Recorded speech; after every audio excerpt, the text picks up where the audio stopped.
Good morning, colleagues. Good morning. Good morning once again. Morning.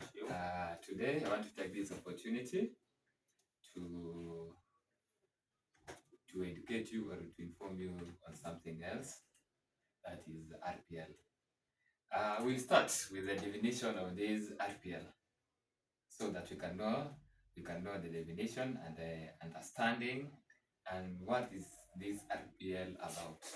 Okay, we'll start with this definition.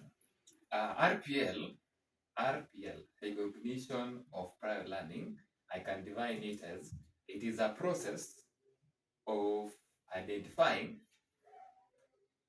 certifying a competency of a person against what? Against prescribed standards. Why is this RPL important? This RPL is important because it's going to give or it's going to recognize and give formal certificates to those people who did not get a formal education. I can use this example. Maybe a person was a class 8 dropout or form 2, but this person has the skills and the competencies of a particular job or skills. That is about the RPL.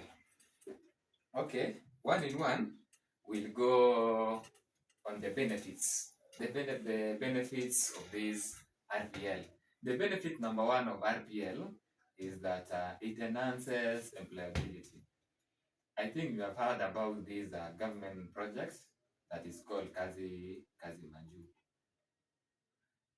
This Kazi Manju, after we have certified the candidates through the process of RPL, these candidates will be given certificates and they'll be able to go and work abroad, outside the country, North America, Canada, and whatever. Okay, number two is skill validation.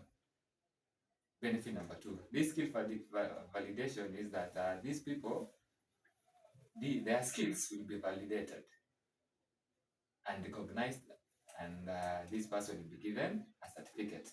One in one will go to the key components of RPL. Key components in RPL, we have the three key components in RPL. Number one is awareness and creation. Number two is counseling and facilitation. Number three is assessment and certification. Under this, number one, which we have said is awareness and creation.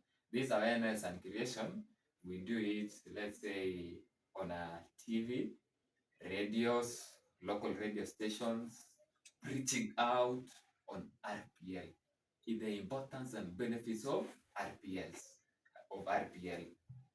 Or also, we can use the barasas, church meetings, and you can also use the internet to create this awareness on RPL. Number two is counseling and facilitation. After this creating awareness, we'll get the candidates. These candidates will come and start the process of counseling and what? And facilitation. And these counseling and facilitation have, let's say, four processes. Number one is building rapport with the students. Number two is about exploration. You explore this candidate. He tells you what skills and competence he or she have. Number three is understanding the needs of what?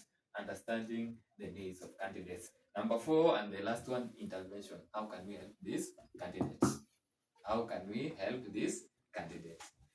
And under this certification, there are different types of certifications. We have partial, we have full certification, and micro-credential.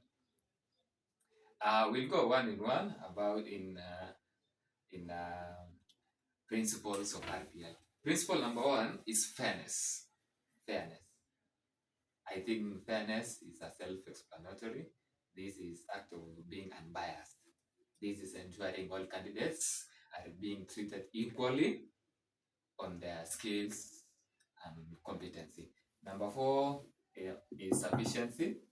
Sufficiency.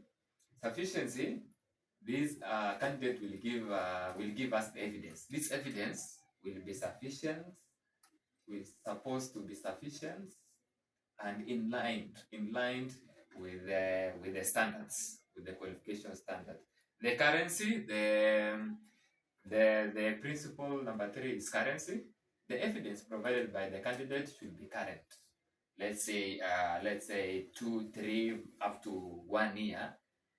There, the currency should be current, not the evidence of the last of the 5 years ago.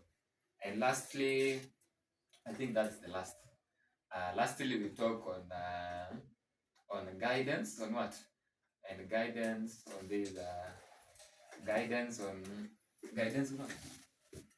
We talk on guidance, guiding and policies, whereby we'll talk about these professional bodies like KNQF and KNQF. These policies will guide us through this RPL process to ensure transparency in this process. Because without transparency in this RPL will be nothing. Thank you for giving me this opportunity. I'm coming to the end. Thank you.